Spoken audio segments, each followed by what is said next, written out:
breathe, or it's too close. Hello, I'm Stefan Schmidt. I'm from the Helmholtz Center in Leipzig, Germany, and the next 10 minutes are about the uncertainty of monetary valuation of ecosystem services and basically value transfer function for global mapping. So the presentation is basically about benefit transfer, uncertainties of benefit transfer, and for all of you who are not familiar with benefit transfer, I'm going to introduce it shortly. Benefit transfer is a monetary valuation method where values are taken from primary valuation studies and transferred to other areas with similar environmental conditions. We call it unsampled areas in this study. Benefit transfer studies increased in the last decades, as you can see it here in this slide, this figure, where we plotted benefit transfer studies from 1972 up to 2015.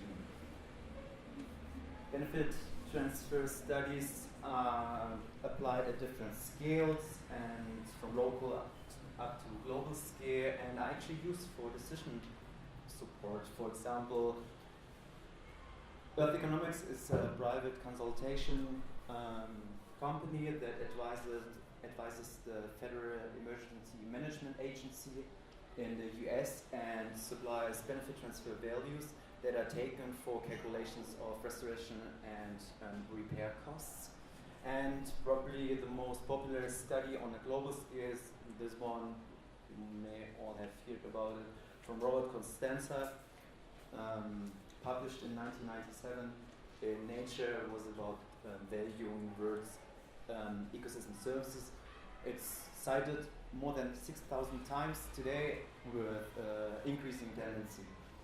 And although these benefit transfer studies are used quite often, but even so often called as quick and dirty approach, surprisingly, there's barely information available on its uncertainties. So we thought we are developing an approach how to quantify uncertainties of benefit transfer. So we compiled a spatial explicit database consisting out of 194 primary valuation studies covering more than 800 monetary values. Here you can see the global distribution of the different case studies. We also reviewed and collected 291 covariates that are actually describing the environmental conditions in the different areas, so that we were able to transfer values to unsampled areas. And finally, we developed transfer functions, so actually benefit transfer functions for 12 ecosystem services. We couldn't model simply for more due to the missing data, and we tried to model for all of the four well-known categories from the Millennium Ecosystem Assessment models for different ecosystem service types. And these are the results. What you can see on these different maps, on these different variant maps, is basically from yellow to greenish colors the transferred values or extrapolated values. So yellow is low, green is high, and from yellowish to reddish the uncertainties of these transferred values. Most reliable models we could develop for food provisioning and climate regulation, and very uncertain models are water provisioning and extreme event regulation. We of course interpreted all of these maps by the different variables and distribution patterns, but I'm not going to show you all the details. Just when you're interested in the details, we published in +1 this year the paper. What I'm going to show you quickly is more what's actually behind our uncertainty margins. So what we did, we developed a concept where we subdivided uncertainties into three major sources of uncertainty. The first one is the sample error. That's basically all about the quality of the primary valuation studies that are used as an input for the benefit transfer model. So it's basically summarized here: measurement errors.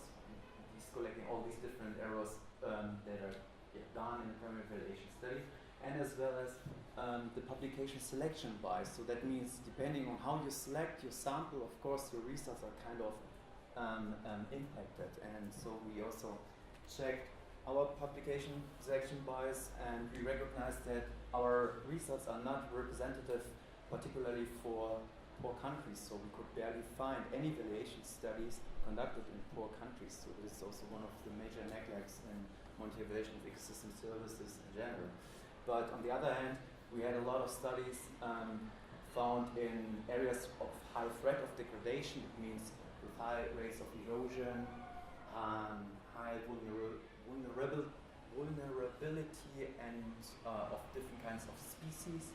In areas with a high population density, that means more than 100 inhabitants per square kilometer. And most studies were conducted in lower latitudes. That means areas with temperatures above 15 degrees annual average. The second big source of uncertainties is about the model error. So even the best model has its inevitable limitations based on their model characteristics, the model performance, and the suitability of the approach to model the issue in question is affected. And what we did was we did plausibility analysis, sensitivity analysis, and as well we also quantified or estimated the coefficient of determination. And as you can see, that up to 44% of the variance in the monetary values could be explained by our models. That is going down to less than 20%. And the last and third source of uncertainty is about the transfer of generalization. So this is basically about when, or this error arises when values are transferred without considering the environmental conditions explicitly. So for example, croplands are assumed as constant regardless their historical management or species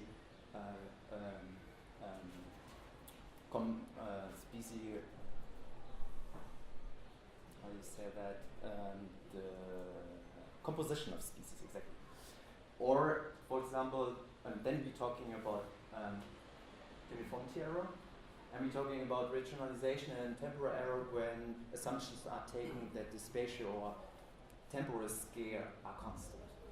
So what we saw in our models is that although in many evaluation studies it is emphasized that particularly economic variables and the evaluation method playing a major role